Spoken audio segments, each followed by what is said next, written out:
muito também diferente, Milaré, quando um boneco, eu vejo assim, quando ele acabou de ser confeccionado e depois de um tempo de manipulação. Ele é completamente diferente. Ele tem um outro jogo, ele tem uma vida, você olha para ele, ele respira, ele diz. E nós temos assim, nomes, eles têm uma vida, a gente fala sobre essa vida que eles têm entre eles, de paqueras e de outras coisas. Essa questão de ver o boneco depois do espetáculo, a gente toma muito cuidado com isso. E nunca deixamos o boneco ali à mostra, porque o boneco à mostra, morto, ele é extremamente significativo. É uma cena. Ele só vai ficar assim se for dramaturgicamente ele precisar ficar. Senhor rei, o senhor aceita a mão desta bela donzela como sua legítima esposa? Eu aceito. Eu até queimei meu bumbum só pra poder me casar com ela. Senhor rei, nada de brincadeira sobre bumbum queimado agora. Cada vez eu fui me apaixonando mais pelos bonecos e cada vez fui entrando mais. E aí, na hora de começar a manipular pra valer, vamos dizer assim, né? Quando eu falei, não, agora eu não quero mais fazer festa de aniversário, porque é muito barulho, muita bagunça, agora eu quero fazer teatro pra valer. O Willo Krugli tem uma frase muito bonita, que ele diz que do ator animador, vem o rio de sangue que deságua no boneco, né? Passa pelas veias e deságua no boneco. Então você tem que encher aquele boneco de vida, né? Encher de energia, né?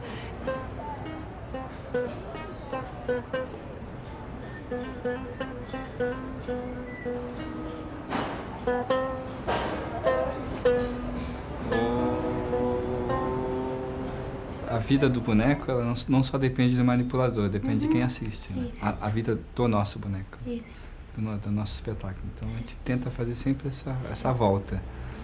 O olhar do espectador vai para o boneco, que vai para o manipulador, que volta para o boneco, que volta. E aí a gente tenta sempre gerar esse movimento. Por que eu tenho que partir? Não, eu não quero saber de nada. Eu não quero que você vá embora. Eu não quero que entender nada. Eu não quero. E se eu lhe der um beijinho? Beija! O teatro de bonecos popular e tradicional, sobretudo do Brasil, ele teve uma influência muito grande no trabalho do nosso grupo. Que apesar de ser um grupo com uma formação acadêmica, um grupo que trabalha um teatro assim moderno, de pesquisa, de vanguarda, seja lá o termo que for, ele nos trouxe uma ideia, um sentido de que o teatro é um jogo. Isso que o teatro de Mamulengo, de Pernambuco, o João Redondo, o Calunga, todas as formas populares de teatro de bonecos do Brasil, ele nos mostra uma possibilidade de um teatro que não é só espetacular, não precisa ser espetacular, não precisa ser para ver só, não precisa ser um teatro que coloque o público numa atitude meramente contemplativa, mas que estabeleça um jogo, uma cumplicidade. E nessa busca do nosso grupo de formas diferentes de comunicação com o público, essa ferramenta e esse conceito, essa ideia é muito poderosa.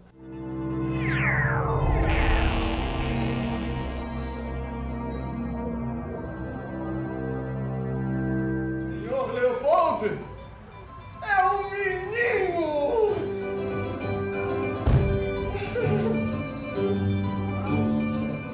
O Grupo Sobrevento foi fundado em 1986 e veio de um encontro de pessoas que faziam uma escola de teatro e que buscavam ser atores, buscavam fazer teatro, já faziam teatro há alguns anos, né? A gente, nessa época, tinha uns 20 anos de idade, mas todos nós já fazemos teatro desde os 13, 14 anos de idade.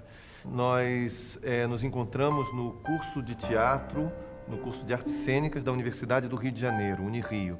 Nós éramos alunos de interpretação e de direção. Eu era aluno de direção e o Miguel Velhinho e a Sandra Vargas eram alunos de interpretação. Eu, Sandra e Miguel, que fomos os fundadores da companhia, pensávamos que tínhamos que seguir com aquele mesmo trabalho e criar um repertório e tínhamos um pensamento de grupo mesmo. O que aconteceu foi que nós decidimos fundar uma companhia e fazer um novo espetáculo com esse pensamento. Nessa época, eu fazia uma oficina de teatro de bonecos na universidade, com o José Carlos Meirelles, um bonequeiro do Rio de Janeiro, e nós fizemos uma primeira experiência de teatro de bonecos, e quando eu apresentei isso a eles, eles acharam que era uma boa oportunidade da gente começar a fazer um pequeno exercício, um pequeno estudo, que nos levou a ser convidados pela Associação Brasileira de Teatro de Bonecos a participar de um festival internacional de teatro de bonecos. Nesse festival de teatro de bonecos, realizado em 87, na cidade de Nova Friburgo, nós descobrimos a variedade, a riqueza, a diversidade, a profundidade do teatro de bonecos, que nós realmente não sonhávamos. Esses grupos que estavam nesse festival viviam de teatro, como eles tinham um senso profundo de profissionalismo, como eram muito generosos, como eram muito pouco vaidosos, e isso nos contagiou. E nós vimos também a possibilidade que o teatro de bonecos nos oferecia, a possibilidade expressiva, possibilidades expressivas que nós não sonhávamos com o nosso corpo de atores, com o nosso corpo de gente. Pouco depois fizemos uma oficina com o Philippe Gentil, que é um grande mestre francês do teatro de bonecos e que foi professor de muita gente, de muitos dos bonequeiros novos, dos bonequeiros modernos, né? E nós tivemos essa oportunidade de estar no Peru durante 6 semanas, estudando com ele, numa oficina muito profunda, e a partir daí foi um caminho sem volta, em que nós nos encontramos com muitos outros bonequeiros de muitas partes do mundo, com muitos artistas que nos ensinaram muita coisa e que continuam nos ensinando. O senhor conheceu meu pai? Eu conheci o seu pai? Filha, eu acho que no mundo inteiro ninguém conheceu o seu pai tão bem quanto eu, sabia? E o meu pai? Como é que ele era? Como é que seu pai era? Seu pai era um homem muito inteligente. Ah, pai. Era um homem muito bonito. Homem muito esperto. Muito divertido. Eu já sei. Gostava de fazer todo mundo rir, sabia? Eu era uma pessoa que achava que o teatro de bonecos era uma coisa que não era teatro, que era uma coisa que nos limitaria e tudo. Quando o Luiz André veio com um exercício que era um boneco sem rosto, nada naturalista, nada figurativo, profundamente expressivo, isso me instigou. E me instigou porque era um texto do Samuel Beckett. Então eu sempre achava assim, não, eu estou fazendo Beckett, apesar de estar fazendo ele com bonecos. Quando nós fomos nesse primeiro festival, realmente eu vi que o teatro de bonecos em absoluto nos limitaria e eu nunca senti que eu estava deixando de fazer teatro porque eu estava fazendo bonecos, mas que eu estava me apropriando de mais uma ferramenta que me ajudaria a enriquecer aquilo que eu queria dizer.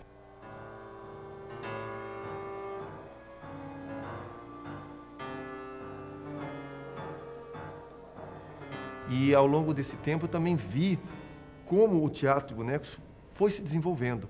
O teatro de bonecos tem mudado nos últimos anos, através do trabalho de muitas companhias importantes. É uma arte muito vigorosa, é uma arte que se renova constantemente. Então, constantemente nós vemos grandes marionetistas surgirem, grandes bonequeiros, grandes artistas surgirem com propostas muito inovadoras.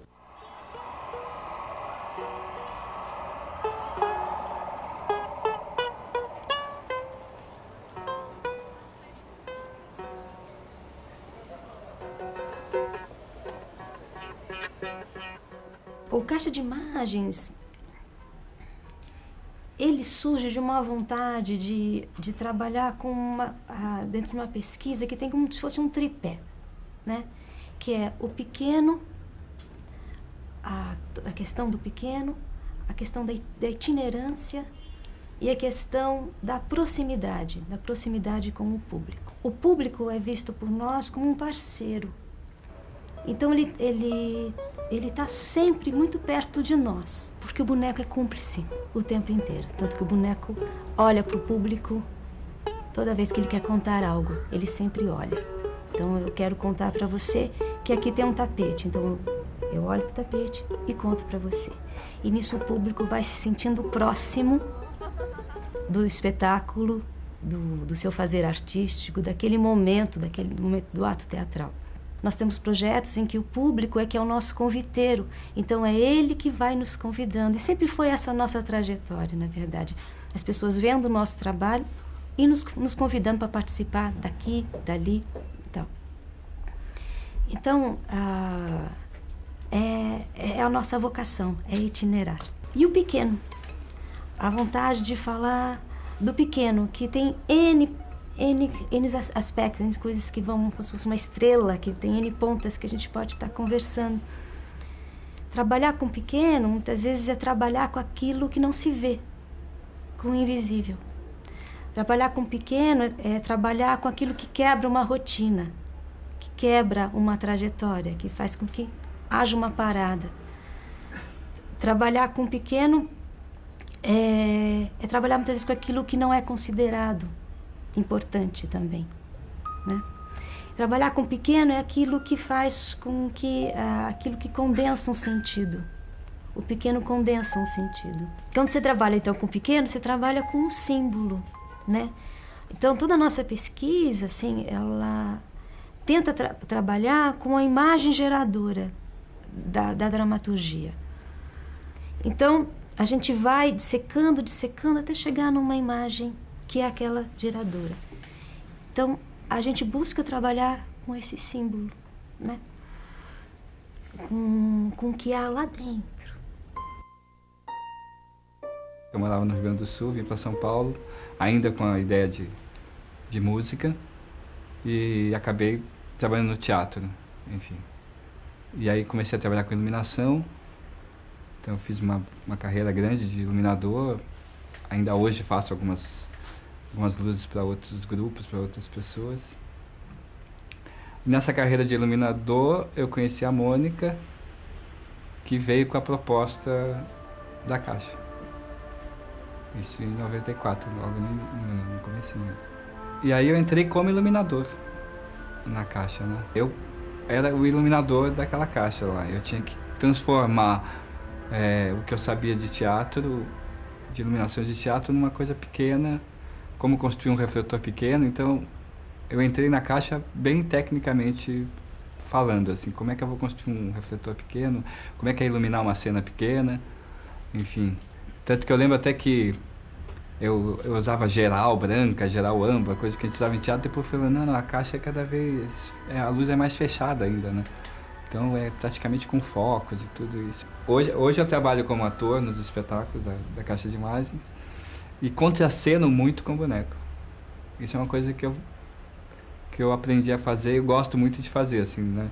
Desde de espetáculos como animação de boteco que a gente tinha, que era um boteco, o dono do boteco, eu ficava tocando violão, tocando cavaquinho e ficava contracenando com um boneco desse tamanho, assim.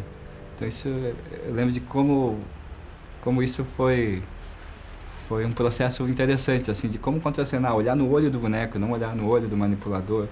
E eu tô aqui com o boneco, né? Isso foi interessante, assim, em termos de cena. Então eu não manipulo, mas eu contraceno com eles.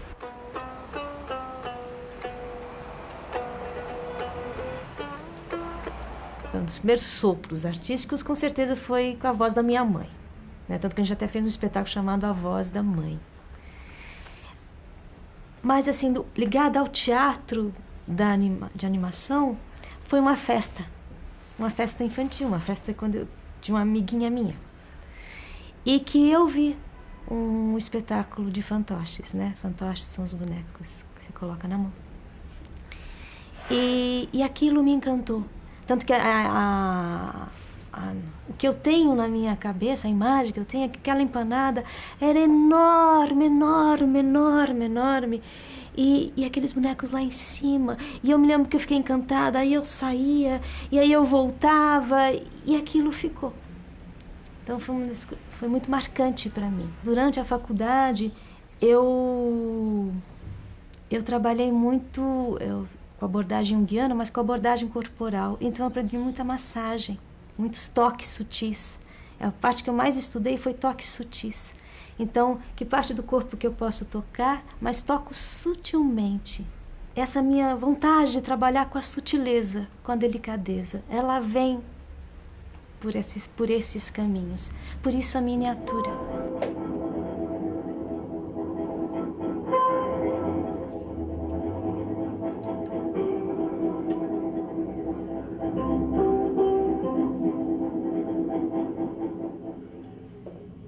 Porque o movimento de uma miniatura é muito diferente de um movimento de um boneco grande. São trabalhos diferentes que um ator tem que realizar. Qualquer movimento que você faça com uma miniatura, ele é grande. Então você está ligado aos detalhes de uma maneira muito intensa. Então, e como ele se torna muito grande, ele tem significado. Então, qualquer movimento que eu faça vai ter um significado.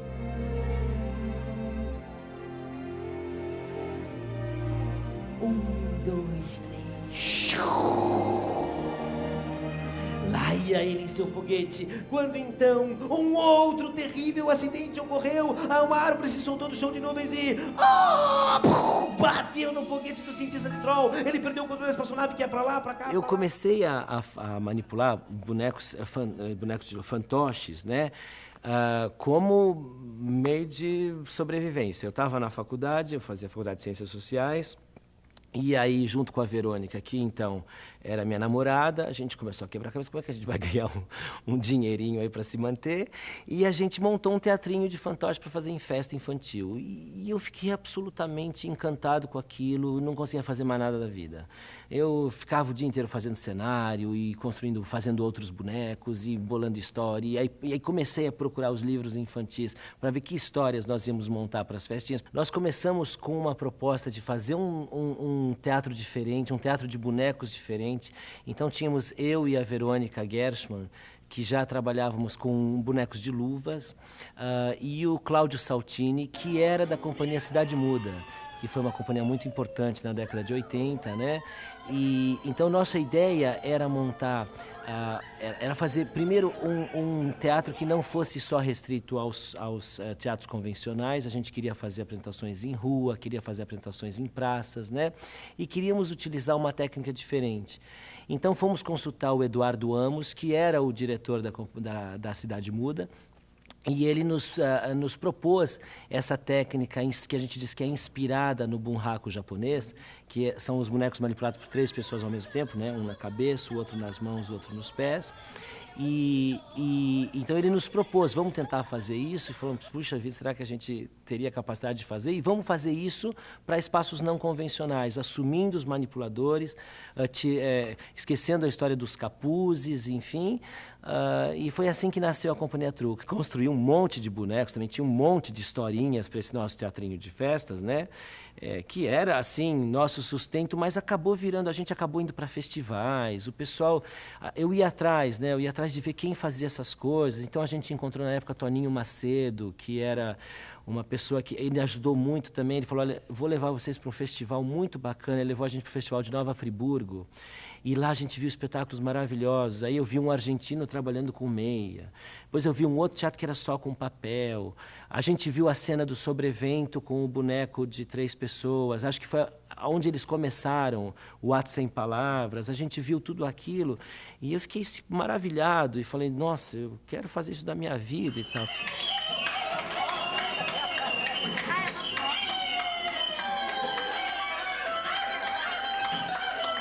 E eu fazia trabalhos, contação de histórias para as crianças, e trabalhava muito com os personagens da Eva Furnari. Então eu tinha um sonho de levar a bruxinha pro teatro. Fomos pedir autorização para a Eva Furnari, e para nossa surpresa ela disse, olha, eu não só autorizo, mas eu quero fazer junto. Então ela entrou no grupo também. E então montamos a bruxinha, a Eva manipulava as mãos da bruxinha. Era uma historinha muito simplesinha, uma grande brincadeira, e ótimo, com todos os méritos que tem um teatro lúdico, assim. Mas a gente começou a pensar em temas mais fortes, talvez, mais intensos para as crianças. E aí veio Cidade Azul, que foi um espetáculo que falava de um menininho de rua. e com um final muito poético, uma história muito emocional. Depois disso veio O Senhor dos Sonhos, depois veio Vovô. São todos espetáculos que estão em repertório ainda na companhia. Depois enveredamos fizemos alguns trabalhos para adultos, o Big Bang, que é uma releitura da história da humanidade, muito divertida em alguns pontos, muito crítica em outros.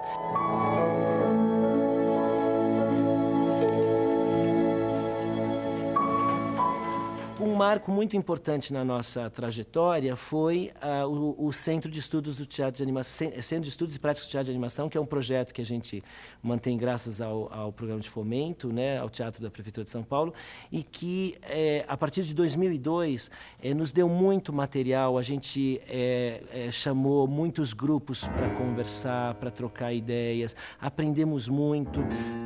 Com toda a troca que foi feita, né? São 7 anos que a gente vem colhendo informações de grupos da Argentina, Chile, chegou a vir até um japonês, né? E a gente criou uma oficina, que é uma oficina permanente de teatro de animação. A gente deu ao nome de Em Busca do Novo no Teatro, né? Através do teatro de animação. Foi isso que a gente começou a fazer. E daí vieram trabalhos muito diferentes que a gente está fazendo agora. E se as histórias fossem diferentes, é um deles, né? Que a gente usa animação de figuras de papel, que interagem com bonecos de sombras, que foram coisas que a gente nunca fez antes, né? Tem o História de Bar, que é um espetáculo adulto, é um barman que está contando a sua história. Ele está sendo acusado de ter cometido uma série de assassinatos, né? E ele vai contar para o público, tentar provar para o público que ele é inocente. Então, entre outras coisas, né, os vilões são, por exemplo, facões, né? Então, Kid Peixeira é um dos vilões, Bob Bom de Corte é outro. Aí aparece outro, Tino, ele pega um maço de cigarros, Tino, Nicotino, né? Nicotino é bandido ardiloso, corrói suas vítimas por dentro, sem que elas percebam, né? Então a gente está fazendo todo um caminho, assim, de busca por coisas novas dentro do teatro de animação.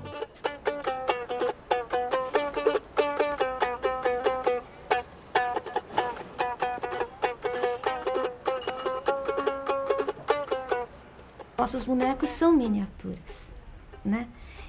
A maioria deles não tem mais de 10 centímetros. E quando eles são uma reprodução do ser humano, eles já condensam em si o signo, o símbolo, né? São isso.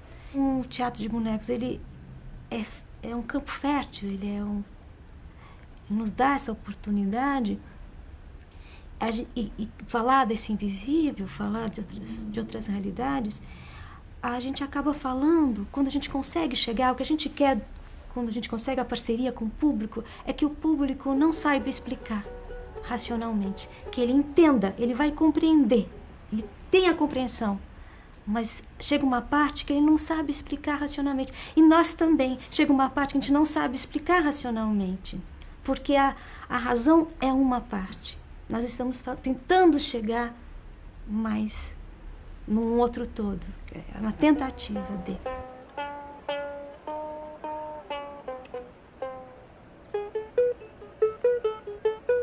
Um outro dado importante do nosso trabalho, a gente trabalha muito com a intuição, né? Muitas vezes a gente imagina cenas ou constrói cenas sem ainda saber o todo que ela significa, né? E aos poucos a gente vai, olha, isso aqui tem a ver, né? Às vezes até cenas que a gente já deixou de lado, a gente retoma, que agora entendeu de outra forma.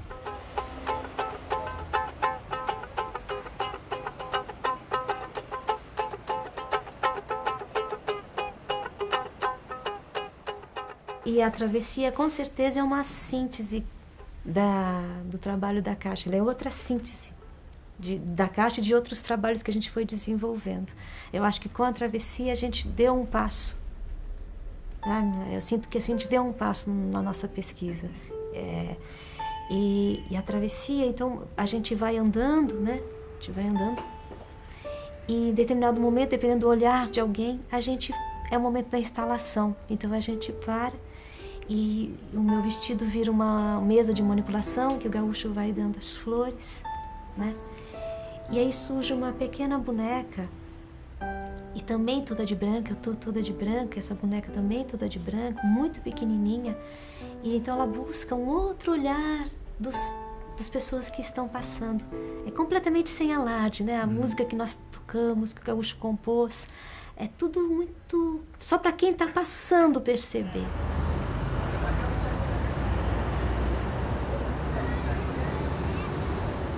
E a gente queria então um trabalho que fizesse a pessoa parar.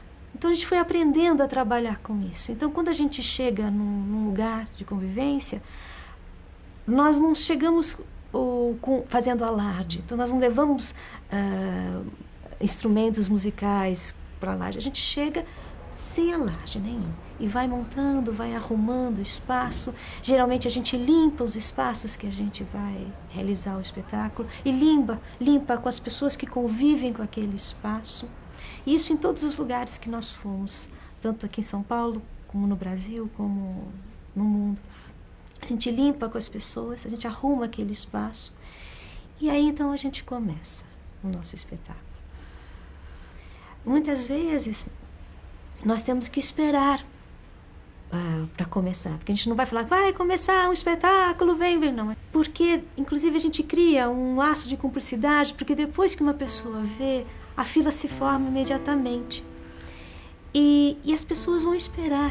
Então, do mesmo jeito que os nossos parceiros, espectadores vão esperar, nós também esperamos por eles. Muitas vezes, no caso da Caixinha, que a gente já levou outros trabalhos, né? Mas no caso da Caixinha, o gaúcho que faz essa ponte com o público, muitas vezes... Eu sou poliglota em 3 frases. É. Por favor, sente-se aqui, coloque o fone de ouvido, quando começar a música, você olha aqui dentro.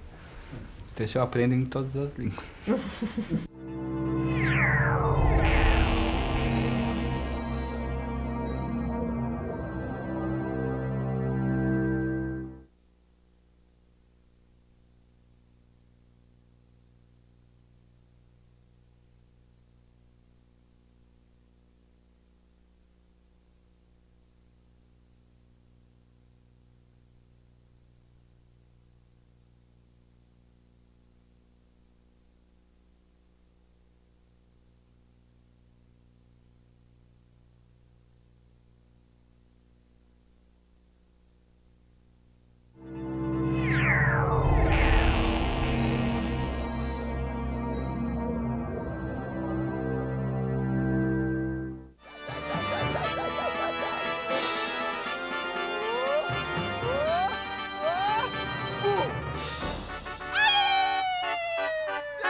Amigos, neste momento eu gostaria de dizer-lhes apenas uma coisa.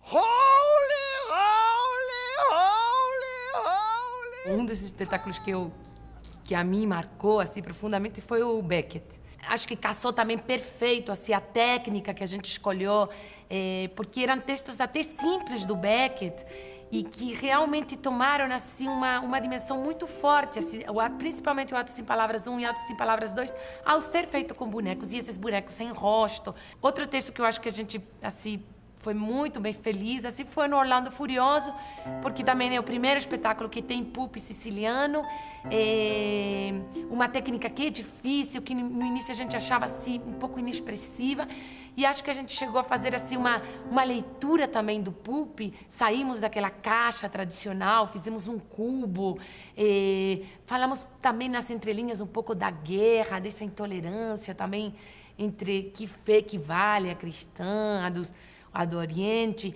enfim, esse texto também nos deixou muito, muito, muito realizados. Eu sou o Barão Amaro de Azevedo e sou invencível porque eu tenho o poder do amor. Poder do amor? Às vezes a gente parte do texto, às vezes a gente parte de um material, de uma improvisação diferente, e cada espetáculo gera um resultado diferente a partir desse processo.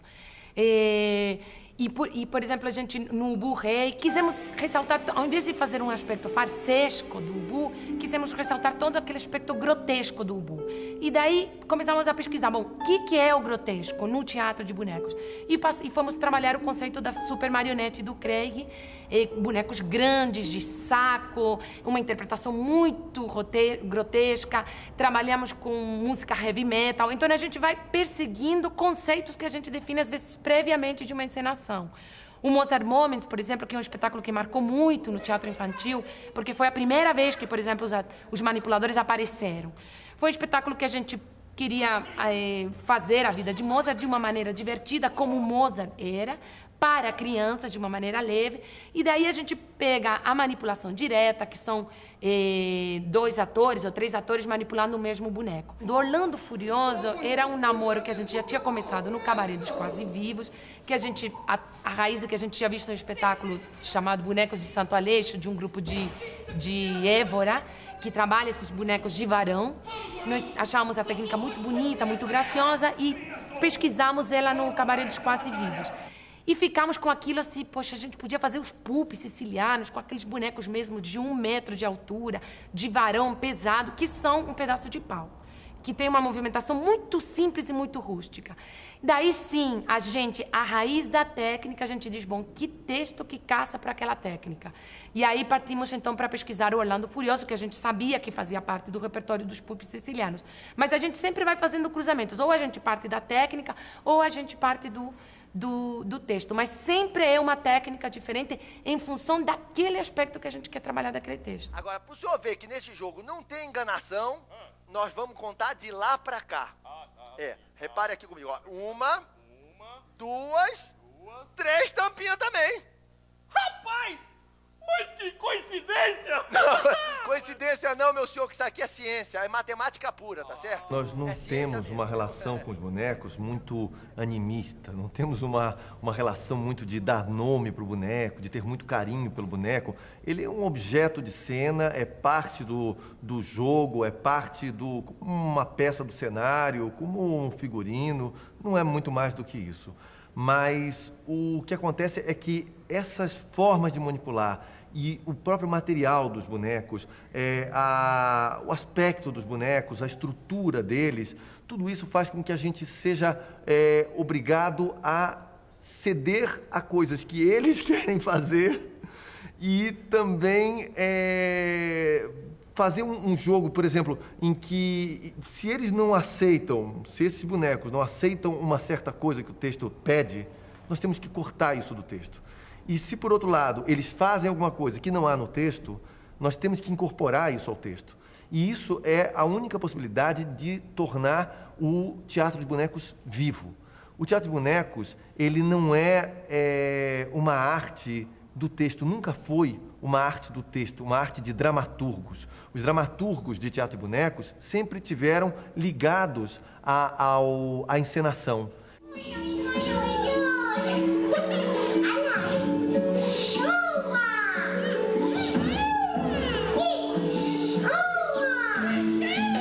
A gente continua trabalhando com bonecos de luvas em alguns espetáculos, por exemplo, Cidade Azul tem luva, O Senhor dos Sonhos tem luva, Vovô tem luva, né? Vários espetáculos continuam, algumas cenas em bonecos de luvas. A gente trabalha também com um teatro negro, né? Que é com luz negra. Então, só os bonecos que aparecem no escuro, né? Bonecos fosforescentes no escuro. E o teatro de objetos, né? Em vários espetáculos a gente tem teatro de objetos. No Vovô, por exemplo, a gente tem uma cena em que conta-se a história, a chegada do vovô ao Brasil. Essa é a história do meu avô, né? Como ele viajou da Rússia para o Brasil. E essa história a gente conta só com teatro de objetos, então com bonequinhos de papel recortado, com um barquinho de brinquedo, enfim, né? Então acho que são essas as técnicas predominantes da companhia. O teatro de brinquedo são figuras planas, geralmente de papel, né? Era uma prática muito comum na Europa, em que as famílias se reuniam para contar histórias, né? E faziam recortes, os personagens recortados em papéis, reuniam a família e alguém contava a história, animando esses personagens de papel. A gente pensa assim, que fazer com teatro de animação, com bonecos, o que não se pode fazer com atores de carne e osso. né? Então o ator de carne e osso não pode voar, o ator de carne e osso não pode queimar, o ator, literalmente, vamos dizer assim, né? Ele não pode uma série de coisas, ele impõe-se sobre ele as leis da física, né? Que para os bonecos não existem. Quem sabe se eles dois também, eles não... É uma coisa meio delicada, é melhor explicar em particular. Sabe o que é? É que eu estava pensando que, de repente... Os bonecos chineses, os fantoches chineses, eles são parecidos com os fantoches que nós temos e que estamos acostumados a ver. Só que eles têm diferenças estruturais que permitem a eles fazer movimentos que um boneco normalmente não é capaz de fazer. Nós costumamos dizer que quanto mais presos a essa segunda falange do dedo, mais precisos vão ser os movimentos dos fantoches. Mas os fantoches chineses, eles são bem diferentes. Eles acreditam que quanto mais solto na mão, mais precisos os movimentos serão. Então, o dedo fica completamente solto nesse boneco. E isso permite a ele fazer giros como esse, pode fazer, por exemplo, piruetas como essa, né? Estrelas como essa. Ele pode chutar, por exemplo, né? Ele pode caminhar, ou até mesmo mortais como esse, em que ele é retomado e volta a estar na mão do bonequeiro. Então, aqui eles podem então desenvolver uma série de lutas que são características desses bonecos, né?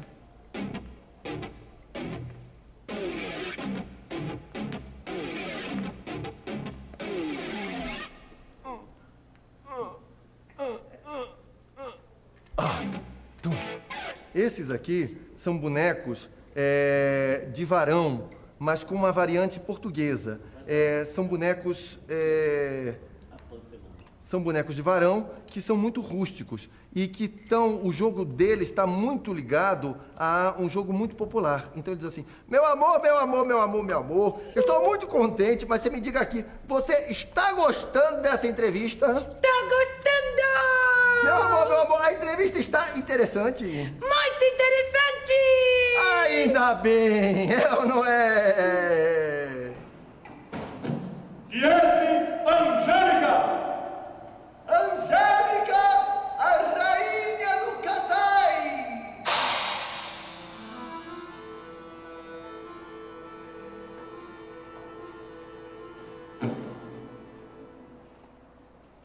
O pupi siciliano são esses bonecos de vara, segurados por um bergalhão de ferro assim pela cabeça,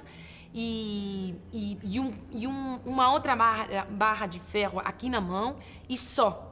E um fiozinho que segura o escudo. E é interessante isso. A mão que segura a espada é a que tem o ferro, porque precisa de movimentos vigorosos. E a que segura o escudo é um fiozinho, porque o movimento do escudo é um movimento para se defender. E é só isso. E ele faz uns movimentos muito simples. Você bate assim, ele só faz praticamente isso.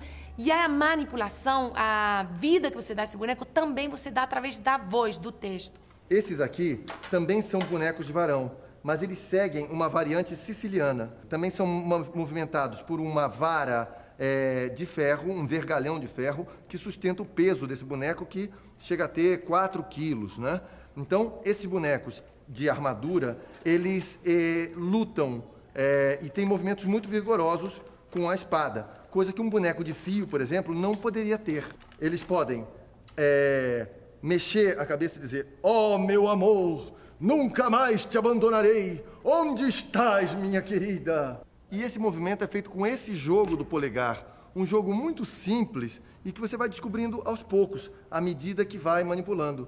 Ele faz assim, eu faço assim, para que ele possa mover. Partirei agora mesmo e nesse instante ninguém me deterá. Ele é capaz também de se ajoelhar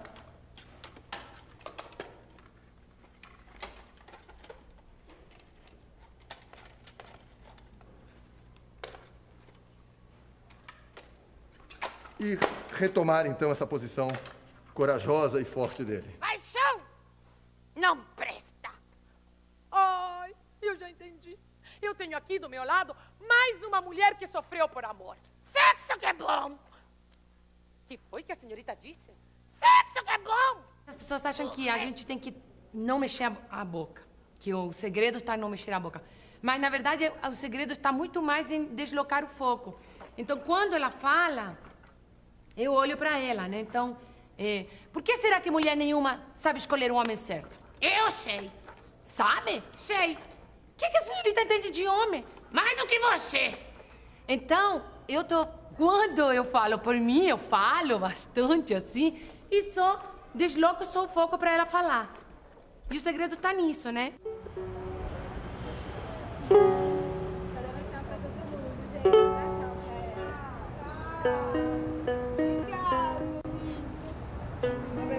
A principal técnica que nós utilizamos, a gente fala que são bonecos de corpo inteiro, que são manipulados ou diretamente ou por varas, ou eu toco diretamente, né? Toco diretamente nos pés, toco diretamente nas mãos. Você ouviu o que eu ouvi? Eu estava aqui dentro, senhor, eu não ouço nada, eu estou aqui dentro da mãe. Soldado, o que está faltando comida em todo o reino? Essas manifestações populares dos bonecos, né? Aqui no Brasil, os mamulengos, e tem as variações em todo o mundo, né? Tem o Guignol na França, Punch na Inglaterra, né? Casper na Alemanha, são todas... E mesmo talvez as marionetes de fios, né, que são bonecos mais tradicionais, eu considero assim tesouros da humanidade, né? Eu acho que são coisas lindas. Aliás, acho que os mamulengueiros dão a melhor definição para o trabalho que eu já vi, né? Às vezes a gente fica, né, nas mesas redondas, né? Mas o nome é manipulador ou é animador? Daí vem o mamulengueiro e fala, olha, eu não sei, eu brinco, né? Eu acho isso maravilhoso, né? Então, eles têm essa pureza também que a tradição traz, que eu acho fundamental, eu acho bonito. Apenas que o meu trabalho, né, no centro de estudos, a gente está trabalhando numa outra linha, né? Nós tínhamos um espaço no centro de estudos que a gente chamava de consultoria, porque muita gente nos consultava para saber como usar determinado boneco em determinada cena teatral. 90% delas vieram com o mesmo problema. E o problema era o seguinte, era uma mochilinha nas costas, que a pessoa entra na sala com a mochilinha nas costas, aí ela tirava a mochilinha das costas, ela abre a mochila e tem um boneco lindo, maravilhoso lá dentro que ela fez em alguma oficina de confecção. E aí, geralmente, a pergunta era assim, o que eu faço com isso? Né? Porque esse boneco, eu acho ele lindo, eu acho maravilhoso, eu fiz há 2 anos atrás e estou quebrando a cabeça para ver o que eu vou fazer com ele, né? E a gente virava e falava, olha, eu não faço a menor ideia do que fazer com ele. Nunca vi um grupo de teatro, né, vamos fazer de teatro de atores, começar um espetáculo, sei lá, indo num sebo, escolhendo uma roupa e depois parar em frente ao espelho e fazer uma maquiagem e falar, pronto, agora faz um espetáculo para mim, né? Geralmente não é esse o caminho, talvez seja possível, eu nunca vi isso acontecer. Então, quer dizer, por que o boneco vai ser? Né? Você tem um personagem ali que você fez porque você seguiu as regras de confecção, mas você não tem a menor ideia do que fazer com ele, porque não existe um trabalho de dramaturgia. Quando a gente constatou isso, a gente falou, não, vamos bater nessa tecla da dramaturgia. Que o teatro de bonecos tenha dramaturgia, que a gente parta de uma ideia básica, parta de textos, o que for, mas que tenha dramaturgia. Deve-se partir de uma imagem disparadora. Então você tem uma imagem disparadora porque o teatro de bonecos é muito imagético. Então você pega uma imagem e aí você começa a fazer perguntas para essa imagem. E assim você vai desenvolvendo, né, uma ideia que vai servir para essa finalidade.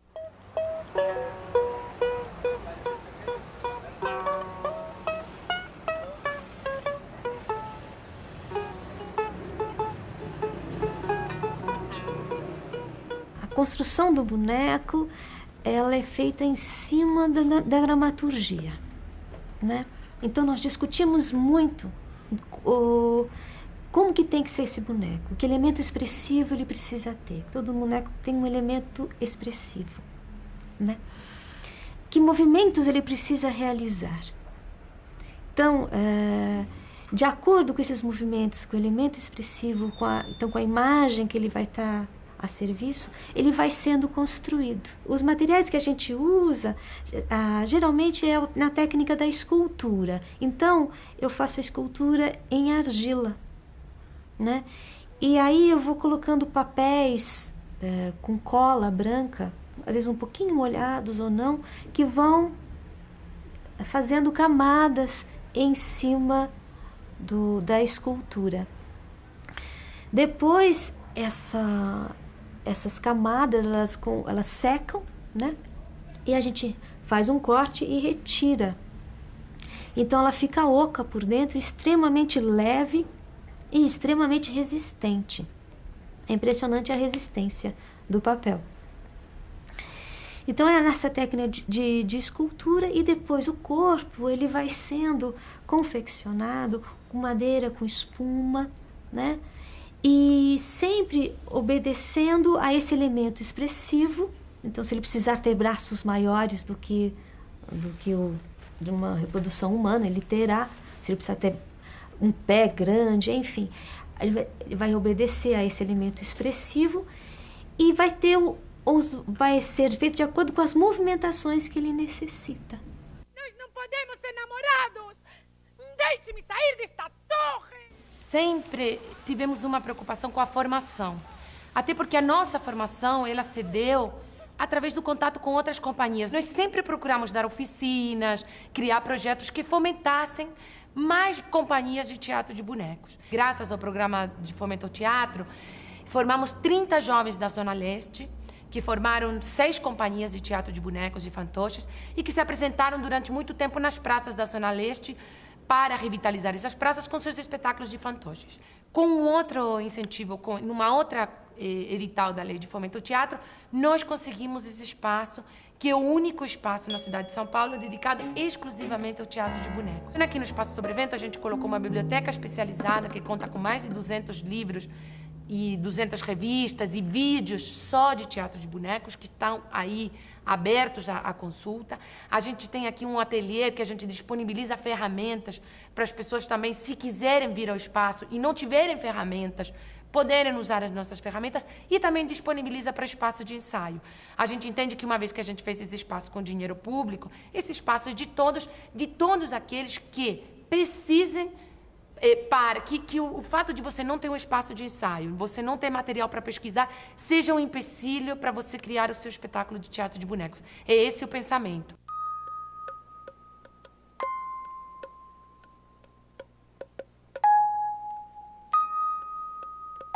A gente recebe muitos presentes que são relacionados com a cultura local, né? Então, se a gente está em Pilsen, né, eles vão trazer a cerveja para a gente, né?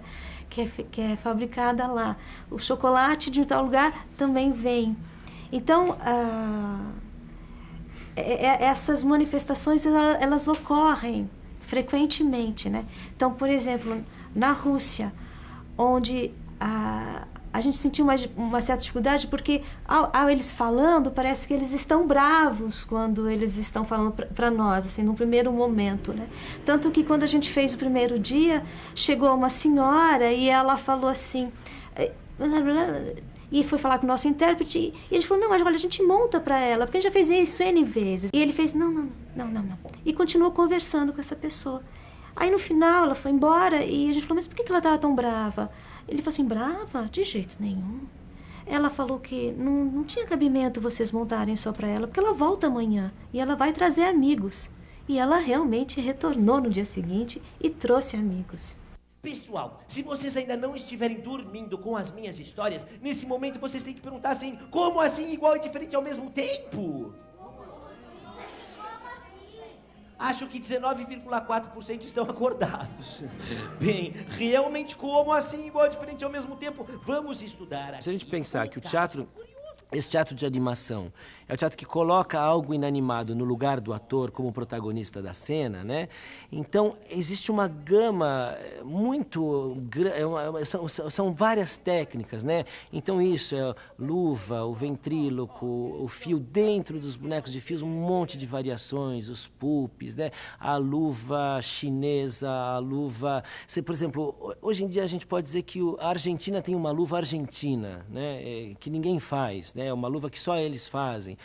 Depois tem a luva italiana, que é diferente das demais. Então tem um monte né? Os estudiosos, né, dos bonecos populares, é uma coisa que aí eu já não domino muito, mas eles dizem que existem 5 ou 6 nomes, né? Tem o Mamulengo, tem João Redondo, tem João Minhoca, tem o boneco da Paraíba tem um nome, o do Rio Grande do Norte tem outro, né? Então é assim, uma infinidade, né?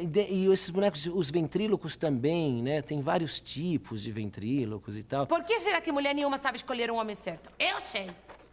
Sabe? Sei. O que a senhorita entende de homem? Mais do que você. Ah, não diga. Por acaso a senhorita já foi casada? 34 vezes. 34 vezes? Nossa! Mas então a senhorita já se apaixonou muitas vezes? Nenhuma. Como nenhuma? A senhorita acabou de dizer pra mim que se casou 34 vezes. Paixão! Não presta. Ai, já entendi. Aqui tem mais uma mulher que sofreu por amor. Sexo que é bom! O que foi que a senhorita disse? Sexo que é bom! O resto, bobagem. E por aí vai, né?